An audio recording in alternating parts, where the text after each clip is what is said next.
Bismillah. Assalamualaikum warahmatullahi wabarakatuh. Pada pertemuan kali ini di mata kuliah elektronika digital, kita akan membahas gerbang logika. Hmm.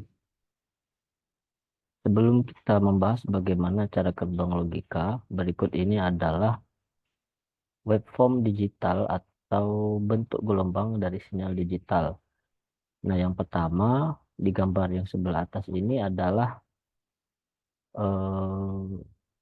pulsa ideal atau bentuk sinyal gelombang digital yang ideal. Hmm. Atau pulsa digital yang ideal. Kalau kondisi ideal berarti sempurna gitu ya. Nah, di sini adalah yang ini adalah gambar dari pulsa ideal. Jadi idealnya itu ketika ada transisi dari low ke high, dia langsung tegak lurus begini ya. Begitu juga ketika ada transisi sinyal dari high atau logik 1 ke 0, dia langsung tegak lurus ya. Nah, tapi eh, biasanya jarang yang ada seperti ini ya.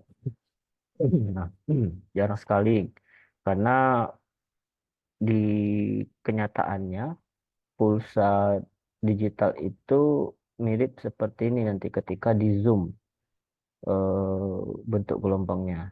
Nah, jadi dia butuh waktu. Jadi butuh waktu ketika ada transisi dari kondisi nol atau logik nol atau low ke high, dia butuh waktu. Jadi ada yang namanya rise time ya. Waktu yang dibutuhkan untuk transisi dari nol ke kondisi satu itu disebut juga rise time atau TR. Nah, amplitudonya itu dihitungnya itu dari baseline sampai ke nilai rata-rata di sini. Nah, ini kalau yang puncak paling atas ini disebut overshoot, kemudian ini ringing ya.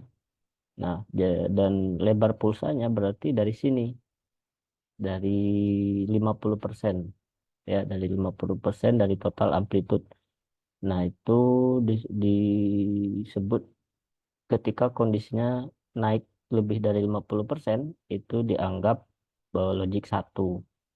Nah, jadi dia butuh waktu. Maaf, dari 90% ya. Kemudian dia akan fluktuatif gelombangnya, naik turun. Kemudian untuk turun juga dia membutuhkan waktu, yaitu disebut juga dengan TF atau fall time. Jadi untuk transisi dari logik satu ke logik nol itu dia butuh waktu atau full time. Nah, ini kondisi di lapangan. Kalau kondisi idealnya seperti ini ya. Tapi ini biasanya hanya ada di teori aja. Nah, kemudian ini adalah karakteristik dari waveform eh, digital, sinyal digital. Sinyal digital itu ada dua jenisnya. Yang pertama sinyal digital yang periodik ya. eh, Sinyal digital periodik ini dia akan terus berulang dengan interval yang tetap. Jadi antara T1 dan T2, T ini disebut juga periode ya.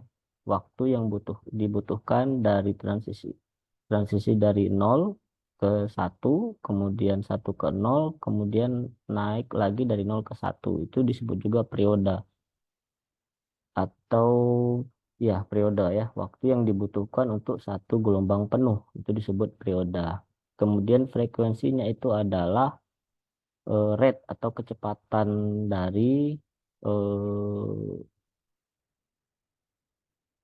kecepatan dari gelombang ini ya. Jadi disebut frekuensi dan di frekuensi ini satuannya itu adalah hertz. Nah, gelombang yang di bawah ini disebut juga gelombang yang non periodik ya. Nah, bedanya dengan periodik tadi sudah jelas. Kalau periodik itu periodenya tetap ya. Dari dia waktu yang dibutuhkan untuk satu gelombang penuh ke satu gelombang penuh selanjutnya itu tetap atau sama. Satu gelombang penuh ini ya, dari naik terus turun terus naik lagi itu satu gelombang penuh. Nah, kalau ini yang non periodik gambar di bawah ini intervalnya itu tidak sama, berbeda-beda seperti ini. Jadi dari satu gelombang penuh dari sini ke sini itu misalkan T1, kemudian dari sini ke sini itu T2, dan T1 dan T2-nya itu tidak sama. Itu non periodik. Nah, kalau ini rumus dari frekuensi, ya frekuensi itu adalah 1/T, kemudian periode itu adalah 1/F. Jadi frekuensi dari pulsa digital waveform itu kebalikan dari periodenya. Kemudian duty cycle ini merupakan rasio lebar pulsa, ya, terhadap periode dalam satuan persentase, ya. Kita lihat nanti ya, lebar pulsa atau TW itu yang mana sih? Nah, ini. Nah, ini adalah lebar pulsanya. Jadi ketika logik 1 aja itu disebut TW, ya, atau lebar pulsa. Nah, misalkan ada contoh soal seperti ini, ya, tentukan periode, frekuensi, dan duty cycle-nya. Nah, kalau dari sini, ya, periodenya sudah bisa kita tentukan. Ya, kalau ini kan dari grafik ini adalah grafik sinyal digital terhadap waktu T. T ini di sini dalam milisecond. Maka T-nya ini adalah sama dengan 10 milisecond karena satu gelombang penuh itu tadi adalah dari 0 ke 1, kemudian 1 ke 0, kemudian pas dia mau rising lagi, mau naik lagi, itu adalah waktu periodenya. Jadi periode itu satuannya dalam second atau detik, sementara frekuensi itu satuannya dalam hertz. Nah, ketika dapat soal seperti ini, maka di sini kita bisa tentukan dari grafik ini T-nya itu adalah 10 milisecond karena T itu dihitung satu gelombang penuh. Berarti T-nya sudah dapat. Kemudian mencari frekuensi yang B. Nah, kita tahu tadi rumus frekuensi itu adalah F sama dengan 1/T sama dengan 1/10 milisecond. 1/10 ini sama dengan 100. Nah, karena F itu satuannya Hertz, maka frekuensinya itu adalah 100 Hertz. Nah, kemudian duty cycle itu dalam persentase, ya. Jadi duty cycle ini adalah TW. Nah, TW per T rumusnya. Nah, kita tahu tadi dilihat dari grafik ini TW itu adalah 1 milisecond dari 0 ke 1. TW itu kondisi high-nya aja.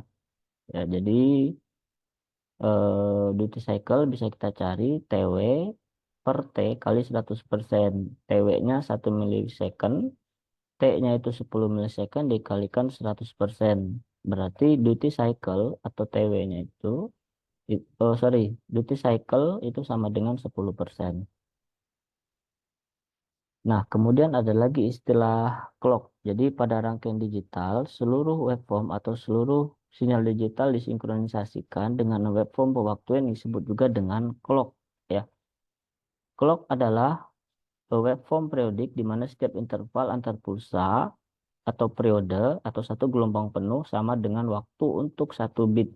Nah, jadi contohnya ada clock seperti ini. Jadi biasanya clock ini digunakan untuk sinkronisasi proses di rangkaian digital, rangkaian elektronika digital. Jadi ketika misalkan ada proses pentransferan data dari satu rangkaian digital ke rangkaian digital yang lain, itu akan disinkronisasikan dengan clock. Nah, ketika misalkan ingin mengirimkan data biner, ya misalkan 1011 dan 101000 dan seterusnya, itu untuk pengiriman data bit yang pertama, data bit 1 itu dibutuhkan satu clock. Jadi satu clock dulu baru datanya terkirim gitu. Kemudian satu clock lagi baru mengirim data 0. Satu clock lagi baru mengirim data 1. Oke.